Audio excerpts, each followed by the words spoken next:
Today, it's my pleasure to offer you an eminently lovable concerto for the oboe d'amore, an instrument that occupies a niche about halfway between the oboe and English horn, and whose sound is a little like both. Oddly enough, that instrument more or less dropped out of use by around 1750 and wasn't brought back until the early 20th century when Maurice Ravel wrote a part for it in his orchestral bolero. The instrument was basically reinvented at that time, and most of the older works intended for the instrument, including quite a few by Johann Sebastian Bach, are usually played on the instrument's modern incarnation. Ordinarily, the oboe d'amore appears in transposition in orchestral scores, as it's basically a minor third longer than the regular oboe.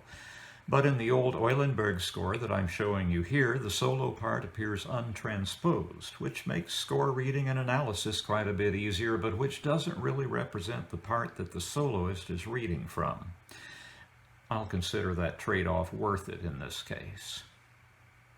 Because of that transposition factor, the soloist is reading music that is apparently in C major, C minor in the third movement, which lies under the oboist's fingers very nicely. Something like that is also usually done for the English horn, which sounds a perfect fifth lower than the oboe. I fell in love with this concerto when I was a teenager, owing to a Musical Heritage Society recording by Jacques Chambon and the Paillard Chamber Orchestra. That recording is thankfully available on YouTube, and I'll link you to it in the description below if you'd like to have a listen. In this video, however, I'm using Heinz Holliger's recording because, well, it's simply splendid. This concerto is quite a bit more substantial than either the D minor or C minor oboe concertos by Telemann that I've presented so far, owing largely to its last two movements. The work overall follows the Sonata da Chiesa pattern like the others, and the work is homotonal, although the third movement is couched in the parallel minor. There are also amazing formal innovations, which I'll need to talk about at some length. The opening movement is a gracious Siciliano, just perfect for the throaty, slightly exotic sound of the oboe d'amore. It flows along in a gentle stream of melody and harmony, evoking the kind of pastoral mood found also in the Scene by the Brook in Beethoven's Pastoral Symphony, likewise set in 12/8 time. This is followed by a high-spirited A major romp whose shape is guided by the ritornello principle. So far, no surprises. Then come the final two movements, which are linked by a Phrygian half cadence. Here, Telemann seems to offer us a glimpse of the shape of things to come. And to make sense of that, I'm going to have to talk a little about sonata form. Sonata form is generally regarded as a template inherited by Haydn from the pre-classicists of the Mannheim school and the generation of Bach's sons. That's a handy way of summing up a stylistic development that dominated the serious music of the latter half of the 18th century, but one occasionally wants to experience the historical antecedents, and such antecedents can be found in this concerto as they have in a few other concerto movements by both Telemann and J.S. Bach. So let me sketch the minimum requirements of that form. First, there's an exposition that sets forth the primary thematic material in two contrasting keys. In major key compositions, those keys will usually be the tonic and dominant, respectively. So, in an A major movement in sonata form, we would expect the second theme to be in E major.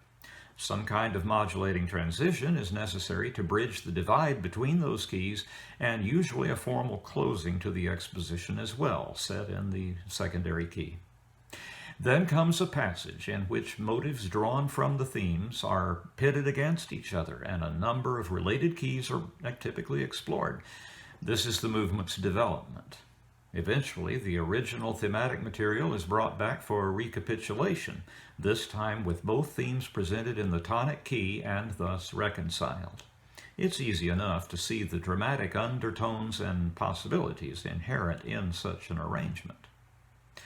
During Haydn's generation, that basic template was worked out in increasingly complex and elegant ways, and 19th century composers took it up from there, eventually writing music so expansive that it tended to burst those formal bounds. So what about the antecedents? Well, they're present in both the third and fourth movements of this concerto and presented in two different ways. In movement 3, a proto-sonatiform essay in A minor is introduced by a solemn orchestral prologue with great cavernous silences lying between its short phrases.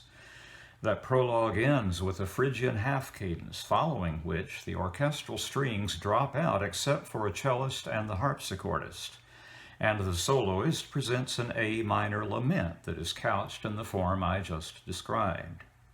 When the soloist reaches his final chord, the strings reappear and play exactly the same passage that they used at the beginning of the movement to introduce the soloist.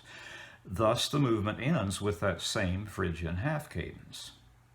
So we have here another instance of the linking of third and fourth movements with a half cadential link, but with the difference that the link is not in this case something added, but instead a faithful restatement of what has gone before.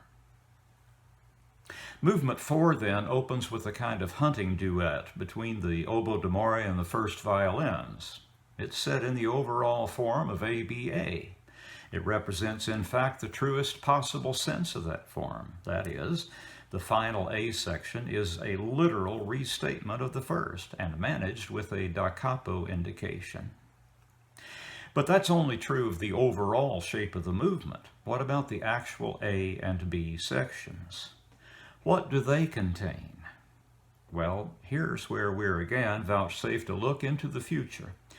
For the A section is a fully worked out sonata form movement within the overall da capo form, a form within a form, such as we often see in later minuet and trio movements, which are set up the same way.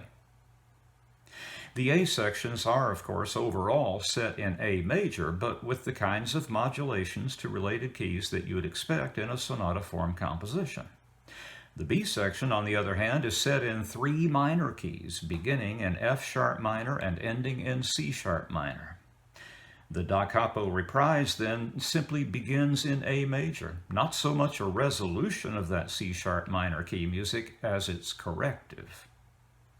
The very same thing happens in the first movement of Johann Sebastian Bach's E major violin concerto, also couched in da capo form, with the movement's E major reprise following hot on the heels of the B section's solemn G sharp minor closing. I'll furnish a link to that also in case you would like to compare the two. Please be advised that the dry technical rundown I've given you here of this marvelous concerto doesn't begin to capture its magic.